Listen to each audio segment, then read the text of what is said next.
ആഹാരം കഴിച്ചില്ലെങ്കിലും നമ്മുടെ ശരീരം അമിതമായി വണ്ണം വയ്ക്കുന്നു എന്നുള്ള രീതിയിൽ പരാതി പറയുന്ന ഒരുപാട് പേര് നമുക്ക് ചുറ്റും കാണാനായിട്ട് സാധിക്കും. പലപ്പോഴും അല്പം വണ്ണമുള്ള ആളുകളോട് നമ്മളൊന്ന് ചോദിച്ചു കഴിഞ്ഞാൽ അവർ പറയും, ഞാനൊന്നും കഴിക്കാറില്ല ഡോക്ടറെ, സാധാരണ വീട്ടിലുണ്ടാക്കുന്ന ചെറിയ സാധനങ്ങൾ, അതും വളരെ അളവ് കുറച്ചാണ് കഴിക്കുന്നത്, ഞാൻ ബേക്കറി ആഹാരങ്ങളൊന്നും കഴിക്കാറില്ല, അതുപോലെ തന്നെ കൊഴുപ്പടങ്ങിയിട്ടുള്ള എണ്ണ ഉപയോഗിക്കാറില്ല. അപ്പോൾ ഇങ്ങനെ നമ്മുടെ അടുത്ത് വന്ന് ഒരുപാട് പേര് പറയാറുണ്ട്. അപ്പോൾ ഈ ഒരു രീതിയിൽ നമ്മുടെ ശരീരം ആഹാരം കഴിച്ചില്ലെങ്കിലും എന്തുകൊണ്ടാണ് വണ്ണം വെക്കുന്നത് എന്ന് ചോദിച്ചാൽ നിങ്ങളിൽ എത്ര പേർക്കറിയാം? പലരും വിചാരിക്കും നമ്മൾ വ്യായാമം ചെയ്യുന്നില്ല, അങ്ങനെയാണ്, അല്ലെങ്കിൽ നമുക്ക് ഈ പറയുന്ന ആഹാരങ്ങളിൽ ഏതെങ്കിലും ഒരു ആഹാരം ചിലപ്പോൾ നമ്മുടെ ശരീരത്തിന് പിടിക്കാതെ വന്നിട്ട് വണ്ണം വെക്കുന്നതാവാം. ഇങ്ങനെയൊക്കെ ആയിരിക്കും നമ്മളെല്ലാവരും ചിന്തിക്കുന്നത്. പക്ഷേ ഇവിടെ നമ്മൾ അറിയേണ്ട ചില കാര്യങ്ങളുണ്ട്. പൊതുവേ നമ്മളിപ്പോൾ വീട്ടമ്മമാരെയൊക്കെ നോക്കിക്കഴിഞ്ഞാൽ ഒരു പക്ഷെ ആ വീട്ടിലുള്ള പുരുഷന്മാരെക്കാളും കുട്ടികളെക്കാളും ഏറ്റവും കൂടുതൽ ജോലി ചെയ്യുന്നത് നമ്മുടെ വീട്ടിലുള്ള സ്ത്രീകൾ തന്നെ ആയിരിക്കും. പക്ഷേ ഇവർക്കായിരിക്കും ഏറ്റവും കൂടുതൽ വണ്ണം ഉണ്ടാകുന്നതിൻ്റെയും പ്രധാനപ്പെട്ട കാരണം. അപ്പോൾ ഇത് എന്തുകൊണ്ട് ഉണ്ടാകുന്നു എന്നും സാധാരണ നമ്മൾ പല വീഡിയോസ് കാണുമ്പോഴും എല്ലാവരും പറയുന്നത് നമ്മൾ എന്ത് ഒഴിവാക്കണം എന്നുള്ള കാര്യമാണ്. ഒഴിവാക്കാൻ എന്ന കാര്യങ്ങൾ പറയുന്നത് വളരെ എളുപ്പമാണ്, പക്ഷേ നമ്മൾ എന്താണ് കഴിക്കേണ്ടത് എന്ന് പറയുന്നതാണ് ഏറ്റവും പ്രയാസമുള്ളത്. അപ്പോൾ നമുക്ക് ഇത്തരത്തിലുണ്ടാകുന്ന വണ്ണം കുറയ്ക്കുന്നതിന് വേണ്ടി നമ്മൾ ശ്രദ്ധിക്കേണ്ട കാര്യങ്ങൾ എന്തൊക്കെയാണ്, നമുക്ക് കഴിക്കാൻ പറ്റുന്നതും കഴിക്കാൻ ഒഴിവാക്കേണ്ട കാര്യങ്ങളും നമ്മുടെ ശരീരത്തിലെ ഹോർമോൺസും ഇതുമായിട്ടുള്ള ബന്ധവും എല്ലാ കാര്യങ്ങളും ഇന്ന് പറയുന്നുണ്ട്. വീഡിയോ ലെങ്ത് കൂടി എന്ന് വിചാരിക്കരുത്. നിങ്ങൾക്ക് ഇത്തരത്തിലുള്ള പ്രശ്നമില്ലെങ്കിൽ സ്കിപ്പ് ചെയ്തിട്ട് പോയിക്കോളൂ, അതുകൊണ്ട് വേറെ പ്രശ്നങ്ങളൊന്നും ഇല്ല കേട്ടോ. അപ്പോൾ നമുക്ക് മെയിൻ കാര്യങ്ങളിലേക്ക് വരാം. നമ്മുടെ ശരീരത്തിൻ്റെ അകത്ത് ഇപ്പോൾ നമ്മൾ കഴിക്കുന്നത് വളരെ സിമ്പിളായിട്ടുള്ളൊരു എക്സാമ്പിൾ പറയാം. നമ്മളിപ്പോൾ ഒരു വെള്ളയരി ചോറ് ഒരു പാത്രത്തിൽ കഴിക്കുന്നുണ്ട്. ഈ വെള്ളയരി കഴിക്കുന്ന എല്ലാവർക്കും വണ്ണം വയ്ക്കണം എന്ന് ഒരു നിർബന്ധമില്ലാത്തൊരു കാര്യമാണ് കേട്ടോ. അപ്പോൾ ഇവിടെ നമ്മൾ കഴിക്കുന്ന സമയത്ത് ഈ പറയുന്ന ഫുഡ് നമ്മുടെ ആമാശയത്തിലെത്തും. ആമാശയത്തിൽ എത്തിക്കഴിഞ്ഞാൽ അവിടെ വെച്ച് ഇത് നന്നായിട്ട് പ്രോസസ്സ് ചെയ്യും. ഏത് ആഹാരം കഴിച്ചാലും ഈ ഒരു മെറ്റബോളിസമാണ്. അപ്പോൾ പ്രോസസ്സ് ചെയ്ത് വരുന്ന സമയത്ത് ഇത് ഗ്ലൂക്കോസ് ആയിട്ട് കൺവേർട്ട് ചെയ്യും. നോർമലി നമുക്ക് എല്ലാവർക്കും അറിയാം. പക്ഷേ ഈ ഗ്ലൂക്കോസിനെ നമുക്ക് എനർജി ആയിട്ടും ഫാറ്റായിട്ടും കൺവേർട്ട് ചെയ്യേണ്ട. അപ്പോൾ ഇവിടെ നമുക്ക് ഇൻസുലിനിൻ്റെ ഒരു ആവശ്യം വളരെ അത്യാവശ്യമായിട്ടുള്ളതാണ്. അതായത് ഇൻസുലിനാണ് പിന്നെ ഗ്ലൂക്കോസ് ആയിട്ടും അതുപോലെ തന്നെ ഫാറ്റായിട്ടും കൺവേർട്ട് ചെയ്യാനായിട്ട് സഹായിക്കുന്നത്. അപ്പോൾ ഇങ്ങനെയുള്ള ഇൻസുലിന് ചില കണ്ടീഷൻസിൽ, അതായത് ഇൻസുലിൻ റെസിസ്റ്റൻസ് എന്ന് പറയുന്ന ഒരവസ്ഥയിൽ ഈ ഷുഗറിനെ അല്ലെങ്കിൽ നമ്മുടെ ഗ്ലൂക്കോസിന് ഈ പറയുന്ന ഇൻസുലിനുമായിട്ട് നമുക്കത് തിരിച്ചറിയാൻ പറ്റാത്ത ഒരവസ്ഥ നമ്മുടെ സെല്ലുകൾക്ക് ഉണ്ടാകും. അങ്ങനെ വരുമ്പോൾ നമ്മുടെ ശരീരത്തിൽ അമിതമായിട്ട് ഗ്ലൂക്കോസ് വരും, അല്ലെങ്കിൽ ഈ കാർബോഹൈഡ്രേറ്റ് കൂടുതലായിട്ട് ഫാറ്റായിട്ടും ട്രൈഗ്ലിസറൈഡായിട്ടും നമ്മുടെ ശരീരത്തിൻ്റെ പല ഭാഗത്തും അടിയിക്കുന്ന ഒരു രീതിയിൽ വരും. പലപ്പോഴും നമ്മുടെ ശരീരത്തിൽ ഒന്ന് ശ്രദ്ധിച്ച് നോക്കിയാൽ ചിലരെ സംബന്ധിച്ച് ഫേസ് ഒരു ഭയങ്കര വണ്ണമുള്ള ഒരു ഫേസ് ആയിരിക്കണം എന്നില്ല. പക്ഷേ ഇവരുടെ കൈകൾ എടുത്ത് നോക്കിയാലും തുട എടുത്ത് നോക്കിയാലും വയറിൻ്റെ വശങ്ങൾ എടുത്ത് നോക്കിയാലും നല്ല രീതിയിൽ വണ്ണം വെച്ചിട്ടിരിക്കും. പക്ഷേ നമ്മൾ ഓവറോൾ ഫേസ് നോക്കുമ്പോൾ ചെറുതായിട്ടിരിക്കും. അപ്പം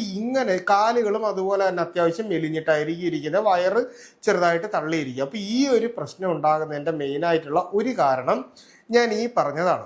അപ്പോൾ നിങ്ങളിൽ പലരും ചോദിക്കുന്ന ഒരു കാര്യം, അങ്ങനെയാണെങ്കിൽ കാർബോഹൈഡ്രേറ്റ് പൂർണ്ണമായും ഒഴിവാക്കിയാലോ? കാർബോഹൈഡ്രേറ്റ് ഒരു മനുഷ്യനെ സംബന്ധിച്ച് പൂർണ്ണമായിട്ടും ഒഴിവാക്കാൻ പറ്റുന്ന ഒന്നല്ല. നമ്മൾ കഴിക്കുന്ന ഏത് പഴങ്ങളായാലും പച്ചക്കറികളായാലും നമ്മൾ കഴിക്കുന്ന അരിയാഹാരമായാലും ഏത് ആഹാരത്തിൻ്റെ അകത്ത് കാർബോഹൈഡ്രേറ്റ് കാണും. കാർബോഹൈഡ്രേറ്റ് എസെൻഷ്യലി നമ്മുടെ ബോഡിയിലുള്ള എല്ലാ എനർജി കിട്ടുന്നതിന് വേണ്ടിയിട്ടുള്ള എല്ലാ കാര്യങ്ങൾക്കും കൃത്യമായ പ്രവർത്തനങ്ങൾക്കും ആവശ്യമുള്ളതാണ്. അപ്പോൾ കാർബോഹൈഡ്രേറ്റ് ഒഴിവാക്കിക്കൊണ്ടുള്ളൊരു ഡയറ്റ് അല്ല നമ്മൾ പ്ലാൻ ചെയ്യാനുള്ളത്. ഇങ്ങനെ വരുന്ന സമയത്ത് ചിലർ ചോദിക്കും, നമുക്ക് എന്തുകൊണ്ടാണ് വീട്ടിൽ ഇത്രയും ജോലി ചെയ്തിട്ട് നമ്മുടെ ശരീരം ഈ ഒരു രീതിയിൽ വണ്ണം വയ്ക്കുന്നത്? സിമ്പിളായിട്ട് പറഞ്ഞു കഴിഞ്ഞാൽ നമ്മൾ ദിവസവും 1 കിലോമീറ്റർ നടക്കുകയാണെങ്കിൽ ആദ്യത്തെ ഒരാഴ്ച നമ്മുടെ ശരീരത്തിന് ഒരു വിയർപ്പും കാര്യങ്ങളൊക്കെ കാണും. പിന്നീട് ഈ ഒരാഴ്ച നമ്മളത് അക്സെപ്റ്റ് ചെയ്യും നമ്മുടെ ബോഡി.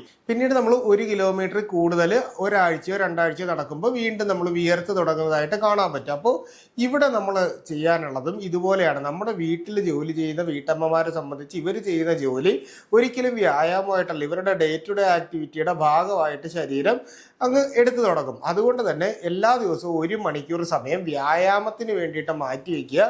മെറ്റബോളിസം ഇംപ്രൂവ് ചെയ്യുന്നതിന് വേണ്ടിയിട്ടും ഇത് വളരെയേറെ സഹായിക്കും. നമ്മുടെ ശരീരത്തിൻ്റെ അകത്ത് BMI കാൽക്കുലേറ്റ് ചെയ്ത് നോക്കുന്ന സമയത്ത് ഏകദേശം 25 മുതൽ 29.9 വരെയാണെങ്കിൽ നമ്മൾ ഓവർ വെയിറ്റ് ആണെന്നും 30 കഴിഞ്ഞു കഴിഞ്ഞാൽ നമ്മൾ ഒബേസിറ്റി ആണ്, അതായത് അമിതവണ്ണം എന്ന് പറയുന്ന ഒരു ഒബേസിറ്റി നമ്മളെ ബാധിച്ചു തുടങ്ങിയെന്ന് നമ്മളിവിടെ മനസ്സിലാക്കണം. ഇനി നമുക്ക് ആഹാര ക്രമീകരണങ്ങളിലേക്കും ഹോർമോൺസിന്റെ കാര്യത്തിലേക്കും വരാം. ആദ്യം പറഞ്ഞ ഇൻസുലിൻ റെസിസ്റ്റൻസ് ഇതിൻ്റെ അകത്തൊരു പ്രധാനപ്പെട്ട കാരണമാണ് അമിതമായിട്ടുള്ള ഈ ഇൻസുലിൻ തിരിച്ചറിയാൻ പറ്റാത്ത ഒരു പ്രശ്നം വരുന്നത്. അടുത്തതായിട്ട് ഹൈപ്പോതൈറോയിഡിസം എന്ന് പറയും. അതായത് നമ്മൾ ഈ തൈറോയിഡ് TFT എടുത്ത് നോക്കുമ്പോൾ, അതായത് തൈറോയിഡ് ഫംഗ്ഷൻ ടെസ്റ്റ് എടുത്ത് നോക്കുമ്പോൾ T3 T4 എന്ന് പറയുന്ന കുറഞ്ഞിരിക്കും, TSH കൂടിയിരിക്കും. അപ്പോൾ ഈ ഒരു അവസ്ഥയിൽ തൈറോയിഡ് ഹോർമോൺസിന് ഉണ്ടാവുന്ന വ്യതിയാനം നമുക്ക് ഒരു പരിധി വരെ നല്ല രീതിയിൽ വണ്ണം കൂട്ടാനായിട്ട് ഒരു കാരണമായിട്ട് മാറാറുണ്ട്. അപ്പോൾ ഇങ്ങനെ വരുമ്പോൾ നമ്മൾ അവിടെ തൈറോയിഡ് ഹോർമോൺസ് സപ്ലിമെന്റ് ചെയ്യേണ്ടി വരും.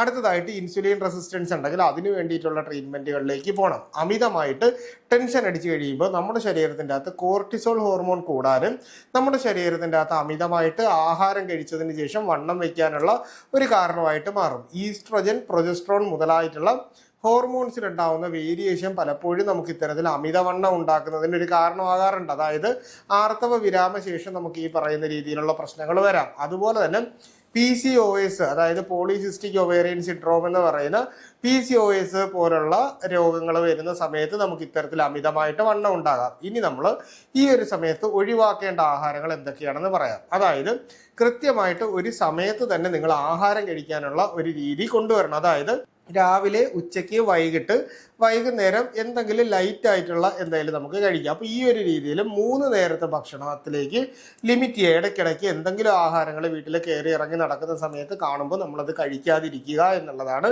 പ്രധാനപ്പെട്ടത്. അമിതമായ പഞ്ചസാരയുടെ ഉപയോഗം, പഞ്ചസാര നമുക്ക് വളരെ അത്യാവശ്യമാണെന്നൊന്നും പറയാനില്ല. മറ്റ് നാച്ചുറൽ ആയിട്ടുള്ള ഏത് ആഹാരം കഴിക്കുമ്പോഴും പഞ്ചസാര, അതായത് നാച്ചുറൽ ഷുഗർ നമുക്ക് കിട്ടും.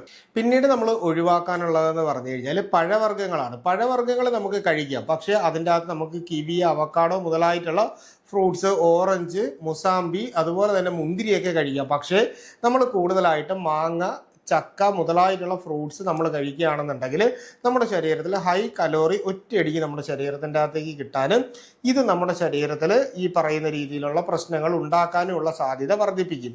മധുരക്കിഴങ്ങിൻ്റെ അമിതമായിട്ടുള്ള ഉപയോഗം, ബീട്രൂട്ട് അമിതമായിട്ട് കഴിക്കുന്നു, ചോളം അമിതമായിട്ട് കഴിക്കുന്ന ആളുകളിൽ, അരിയാഹാരം അതായത് വൈറ്റ് റൈസ് അമിതമായിട്ട് കഴിക്കുന്ന ആളുകൾ, ഇനി ബിരിയാണിയൊക്കെ കഴിക്കുന്ന സമയത്ത് ചിക്കൻ നമ്മൾ വളരെയധികം കുറച്ചതിന് ശേഷം ചോറ് കൂടുതലായിട്ട് കഴിക്കുന്ന ഒരു രീതി നമ്മുടെ നാട്ടിൽ കാണാറുണ്ട്. തികച്ചും തെറ്റായിട്ടുള്ളൊരു കാര്യമാണ്. നമ്മൾ ചിക്കൻ 2, 3, 4 പീസ് നമ്മൾ എടുത്തിട്ട് കഴിക്കുന്നു, പക്ഷേ ചോറ് ലിമിറ്റ് ചെയ്യുന്നതാണ് എപ്പോഴും നമ്മുടെ ശരീരത്തിൻ്റെ അകത്ത് വണ്ണം കുറയുന്നതിന് വേണ്ടിയിട്ട് നമുക്ക് ചെയ്യാൻ പറ്റുന്നൊരു കാര്യം. അടുത്തതായിട്ട് നമ്മൾ കഴിക്കുന്ന കാർബണേറ്റഡ് ഡ്രിങ്ക്സ്, അതായത് പഞ്ചസാര ഏറ്റവും കൂടുതൽ അടങ്ങിയിട്ടുള്ള പെപ്സി, കൊക്കക്കോള പോലുള്ള ആഹാരങ്ങളും, അതുപോലെ തന്നെ ഫാസ്റ്റ് ഫുഡ് സ്റ്റൈല്, അതായത് നമ്മളിപ്പോൾ അൽഫാം, ഗ്രിൽഡ് ചിക്കൻ പോലുള്ള അറേബ്യൻ ഫുഡ് ഐറ്റംസ് നമ്മൾ കൂടുതലായിട്ട് കഴിക്കുന്നു, പിസ്സ, ബർഗർ മുതലായിട്ടുള്ള ആഹാരങ്ങൾ നമ്മൾ കൂടുതലായിട്ട് കഴിക്കുന്നു. അപ്പോൾ ഇങ്ങനെയുള്ള കാര്യങ്ങൾ ഒരു പരിധി വരെ നമ്മുടെ ഈ വണ്ണം കൂടുന്നതിന് കാരണവും. മദ്യപാനവും പുകവലിയും പലപ്പോഴും നമ്മുടെ ശരീരത്തിൻ്റെ അകത്ത് ഈ പറയുന്ന രീതിയിൽ മെറ്റബോളിസം കുറയ്ക്കുന്നതിനും അതുപോലെ തന്നെ ദഹന പ്രക്രിയ